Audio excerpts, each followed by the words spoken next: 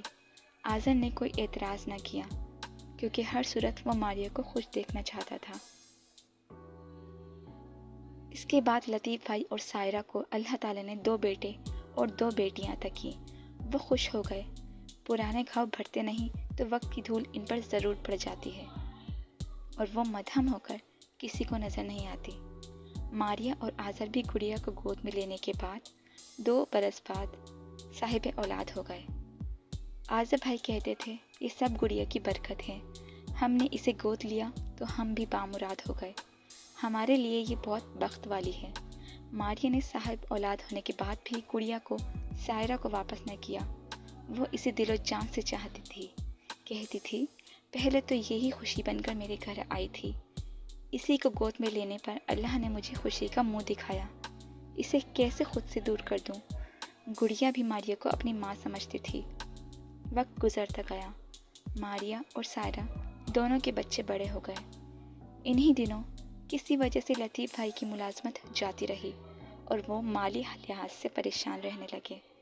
ماریا کو علم ہوا تو اس نے اپنے شوہر سے کہا کہ میری بہن اور اس کے بچے تنگ دستی کا شکار ہیں، آپ ان کی کچھ مدد کر دیں۔ آذر نے بیوی کے کہنے پر لطیف اور سائرہ کو اپنے گھر مدعو کیا اور لطیف بھائی کو اپنے کاروبار میں شریک ہونے کی دعوت دی۔ انہوں نے کہا مجھے سرمایہ نہیں، ایک محنت کرنے والا ساتھی درکار ہے جس پر بھروسہ کر سکوں۔ اگر آپ میرے کاروبار میں یہ ذمہ داری سنبھال سکیں تو بہت اچھا رہے گا۔ کچھ پس و پیش کے بعد اور بیوی کے دباؤ پر میرے بھائی نے حامی بھر لی۔ آذر بھائی کے اپنے بنگلے کے ساتھ ان کا دوسرا بنگلہ خالی پڑا تھا۔ ماریا نے سائرہ اور لطیف کو مجبور کیا کہ وہ اس بنگلے میں رہائش پذیر ہو جائیں۔ سائرہ گڑیا سے نزدیک رہنا چاہتی تھی، اسی کے اصرار پر لطیف بھائی وہاں شفٹ ہو گئے۔ یوں دونوں بہنوں کو قریب رہنے کا موقع ملا اور بچے بھی دونوں کے گھل مل گئے۔ گڑیا اب اپنے حقیقی والدین کی نظروں کے سامنے رہنے لگی۔ لطیف ماریا اور اس کے بچوں کا خیال رکھتے، اپنے بچوں کو روز شام کو پڑھاتے تو ماریا کے بچوں کو بھی ساتھ پڑھاتے اور ان کے گھر کے اکثر کام سر انجام دینے میں خوشی محسوس کرتے۔ وقت تیزی سے گزرتا گیا۔ سائرہ بھابھی اور ماریا کے بچے پڑھ لکھ گئے اور اب ان کی شادی کی فکریں والدین کے لاحق ہوئیں تو دونوں بہنوں نے سر جوڑ کر مشورہ کیا اور اپنے شوہروں کو قائل کیا کہ آپس کے رشتے اچھے رہیں گے۔ یوں ماریا کی دونوں بیٹیاں سائرہ نے لے لیں اور سائرہ کی دونوں بچیاں ماریا نے اپنے بیٹوں کے ساتھ بیاہ دیں۔ گڑیا باقی رہ گئی کہ وہ دونوں گھرانوں کے لڑکوں کی مشترکہ بہن تھی۔ اس کی شادی ایک غیر خاندان میں ہو گئی۔ جب ہم لطیف بھائی کے بچوں کی شادی میں گئے، ہم نے محسوس کیا کہ ہمارا بھائی بہت مطمئن اور خوش ہے۔ ماریا اور سائرہ میں اتنی محبت تھی کہ انہوں نے کسی اختلاف کو پنپنے نہ دیا۔ دوری اختیار کرنے کی بجائے ایک دوسرے کے قریب تری ہو گئیں، جس کی وجہ سے دونوں کنبے جڑ گئے اور وہ مسرتیں جو بڑوں کی وجہ سے کھو گئی تھیں، ان سے بچوں کی جھولیاں بھر گئیں۔ جس روز میرے بھائی کی دونوں بچوں کی شادی ہوئی، اس روز میں نے لطیف بھائی کے چہرے پر وہ خوشی دیکھی تھی جو کبھی نہیں دیکھی تھی۔ ایسی ہی خوشی میں نے ماریا کے چہرے پر بھی دیکھی۔ وہ بھی لطیف بھائی کے لڑکوں سے اپنی بیٹیوں کی شادیاں کر کے بہت مسرور تھی۔ لگتا تھا جو بندھن برسوں پہلے ٹوٹا تھا وہ پھر سے جڑ گیا ہے، اور یہ وہ دلوں کا بندھن تھا جو افتخار کی وجہ سے ٹوٹا تھا مگر ان کے بچوں کی وجہ سے پھر سے جڑ گیا تھا۔ سچ ہے، تقدیر بڑا کام کرتی ہے۔ اگر ہم قسمت کے لکھوں کو مٹا نہیں سکتے تو بہتر ہے کہ اس پر شاکر ہو جائیں اور اسے تقدیر کا لکھا سمجھ کر قبول کر لیں، کیونکہ قسمت کی وجہ سے اگر ہماری کوئی خوشی پوری نہیں ہو سکتی تو خالق اس کی جگہ کوئی اور خوشی انعام کر دیتا ہے، اور یہ انعام اس پچھلی خوشی سے بڑھ کر ہوتا ہے۔ دراصل اللہ کے ہر کام میں مصلحت ہوتی ہے جسے ہم نہیں جانتے، مگر ہمارا رب ضرور جانتا ہے۔